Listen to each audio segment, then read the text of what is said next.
What's good, YouTube? So today we're going to talk about something that a video I've been meaning to do for a little while now, but I really wanted to put it out before FitCon because I think it'll benefit a lot of people. I think it's something that needs to be addressed, and it's the 5 biggest workout mistakes that I see beginners making, that I see my friends making, and just things that need to be addressed that I think people should know so that they can avoid it. So it's 5 different things. I'm going to try to keep it short and simple for each one. And I apologize if my voice sounds all fucked up. I'm sick. I've been sick for the past 2 days out of nowhere.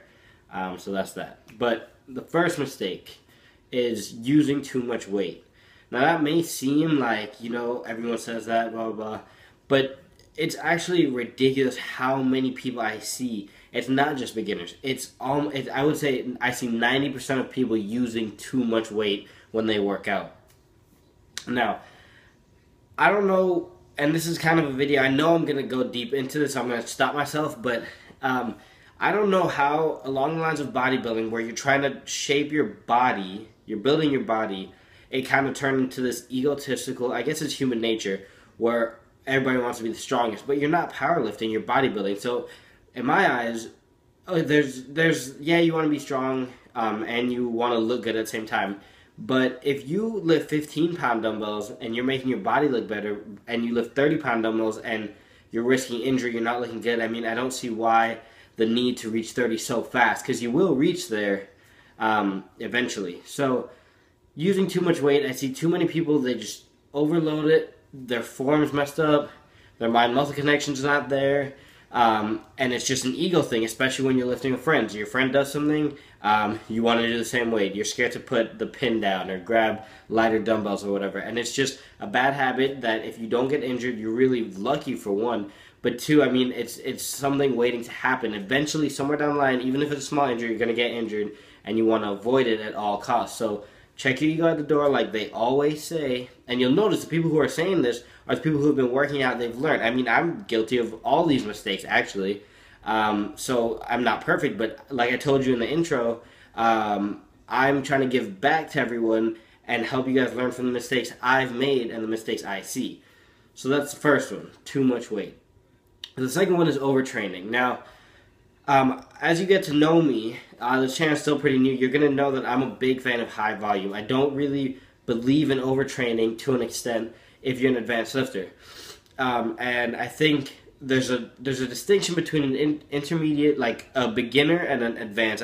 You don't just make the jump. And I would say, if you ask people at my school or my family, my friends, about a year ago, they would say, yeah, he's an advanced lifter, but I wasn't. By no means was I an advanced lifter till, I would say, like January, right?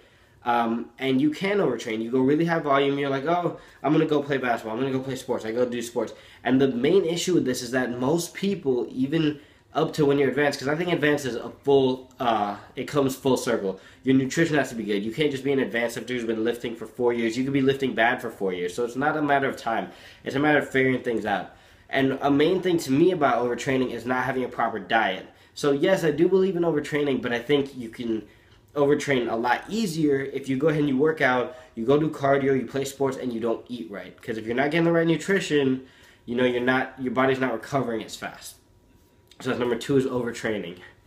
The third one, and this is pretty simple, is just keeping a workout log. I don't see enough people keeping a workout log. I just stopped in January because now my workouts, I've gotten past the point where I can do a workout repetitively. I do 3 sets of 12 on this exercise, then I do 3 sets of 10 on this. I have to incorporate drop sets, giant sets, supersets, rest pause, all that kind of stuff, just to really dig into my muscle now. So, I mean, I think as a beginner, you want to keep a workout log, because this is the difference. When I said using too much weight, I meant you're putting too much weight on. But I did say that you'll eventually get there through progressive overload, and that's different. Now, you don't want to be using the same weight for an extended period of time. You want to get stronger as you go. But that starting point is what you have to find, and make sure as you move up, you're moving up slowly. So keeping a workout log for a beginner, because you don't need to be changing your workouts all the time. You can go on a workout for about 3 months, and you can stick with it, and you can track your progress. And you want to make sure, when I had my workout log, every week I would say, listen, I got 60-pound dumbbells, incline press for 8 reps. I'm going to go ahead and go for 9 or 10 this week. Or the week after that, I try to go up in something else or go up in weight, either reps or weight. But you just want to make sure you're improving.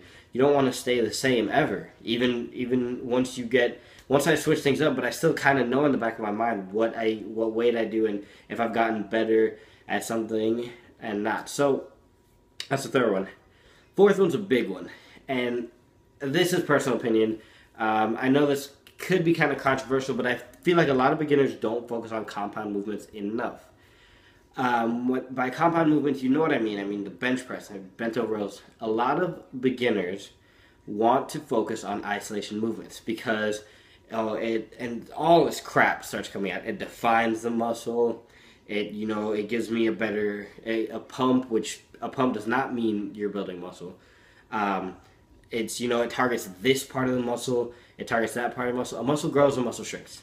So, I mean, that's a topic for another video as well. But basically, when you're a beginner, you want to build a foundation. You're trying to build a foundation. If you're serious about lifting, you're not looking at an end date. You're looking at starting, and you don't know when you're going to finish. So you want to build a foundation however long that takes, even if it takes a year, because there's no time limit. You're not going to be done in 4 years. And if you are, I don't know why you're lifting in the first place. So you want to take the time to build a foundation, and you have time to do the isolation exercises as your body matures, as you grow. And that's the thing that a lot of people don't do. I remember Chris Jones had this video a few weeks back where he was talking about how he didn't do squats for like a year because there's this dude he looked up to in the gym back when he was a beginner, and the dude never did squats. So Chris never did squats. And I'm pretty sure it was along the lines, I don't remember exactly, but the guy was like, listen, I've had my years doing squats. I've done squats for 10 years. I'm older now, my body has matured, it's kind of hit its genetic potential, and now I'm just maintaining. So that's the kind of thing, squats, deadlifts, bench press, rows. You don't need to be doing one-arm concentration curls. If you want to build your biceps for the first year, honestly, you do inner grip, easy bar curls, outer grip, easy bar curls, barbell preacher curls. I think that's about it. I mean, spider curls, you really don't need to be doing one-arm dumbbell extensions. You don't need to be doing tricep kickbacks. If you want to build your arms, you're doing close grip bench, you're doing dips, you're doing skull crushes, you're doing stuff like that. So you don't need to focus on isolation movements as a beginner. You want to build your foundation, you'll have time for the isolation movements later on. And the last thing is following, and this goes back to that video about Chris Jones, is following pros, following people who have already developed their body, and you say, well shit, I want to look like Phil Heath. Let me go see what his workout is, and let me do that. Now, that's just one.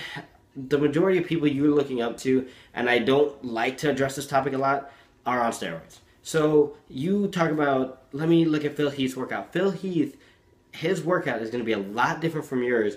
One, because he's on steroids. Two, because he's the best bodybuilder in the world. If you and him were doing the same thing, there would be something wrong with bodybuilding. It'd be too basic.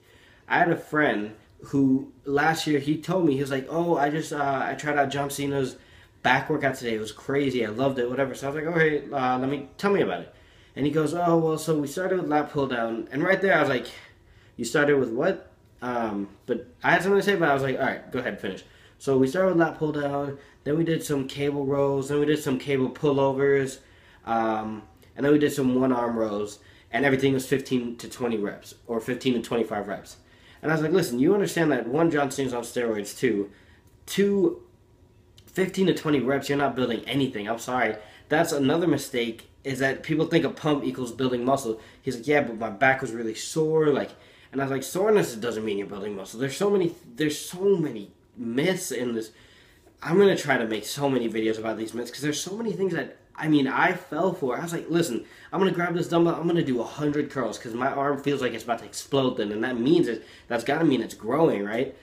No. So I was like, listen, there was no pull-ups in there, there's no bent over rows. What do you mean? You start with lat pull-downs, you do a cable row. What about your T-bar rows? What about your pull-ups? What about these movements that are hitting multiple muscles, these compound movements?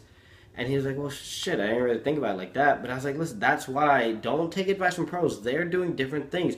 They've gone through the motions. If you ask John Cena, when he started working out, I bet you he was doing lots of deadlifts, squats, bench press. Same thing with Phil Heath. I watched Phil Heath's video the other day just because I have a YouTube channel. I like watching YouTube videos. And he starts off, I'm pretty sure, it's hammer strength, incline flies, flat dumbbell, and cable flies, right? Now that's not a workout that I mean, it's a decent workout, but I mean, I would recommend somebody doing a decline movement, or at least a flat movement. You don't need to be doing incline hammer strength, incline flies. You really don't have a compound movement unless you count the flat dumbbell press. So basically, this video ran pretty long, but basically those are the 5 mistakes. To go over them again, using too much weight. You hear it a lot, but a lot of people don't listen to it. So check your ego at the door, and I guarantee you will see muscle gains. Last summer, I was using 85-pound dumbbells on the incline press, right? This year, last week, was the first time I got 90 clean reps for 90 pounds for a clean 10 reps without a spotter. Now, I progressed crazy over the past year, but last year I was just kicking dumbbells up. I had somebody help me up on the first one, and then I was doing half reps. So check your ego at the door. Don't overtrain. Make sure you're eating right. Don't go out of your way to do cardio. Don't, oh, I did arms yesterday, but I'm not sore, so I'm going to do them again today.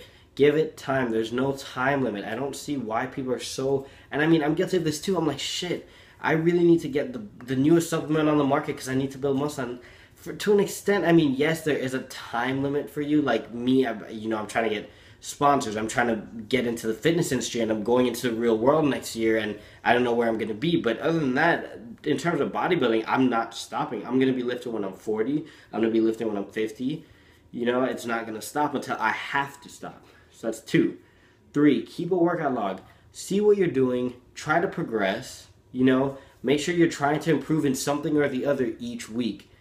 And that's eventually you're going to get up to whatever dumbbells and whatever you want to lift. Granted, you're doing everything right.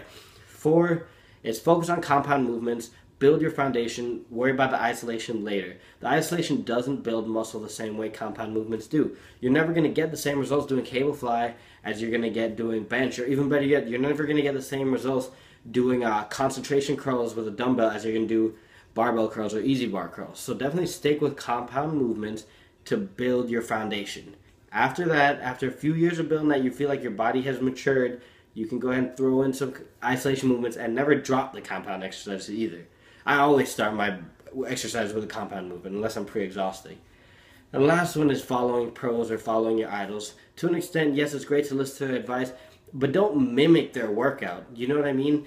And I'm not talking about like going and seeing like, oh, Chris Jones did this workout, I'm going to go ahead and do it. That's fine. I'm saying don't look at John Cena or Phil Heath and be like, oh, well, Phil Heath is Mr. Olympia, and if he got a chest like that doing those 4 exercises, I got to do the same exercise to get that chest.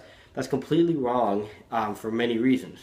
So this video is, I think this is my longest video yet. So that's it, guys. I hope you guys liked it. Make sure to avoid these mistakes. If you like this video, please like the video, share it, subscribe to the channel if you haven't already. And I have a lot of new content coming for you guys before FitCon. So I'll see y'all probably tomorrow or the day after. See you in the next video.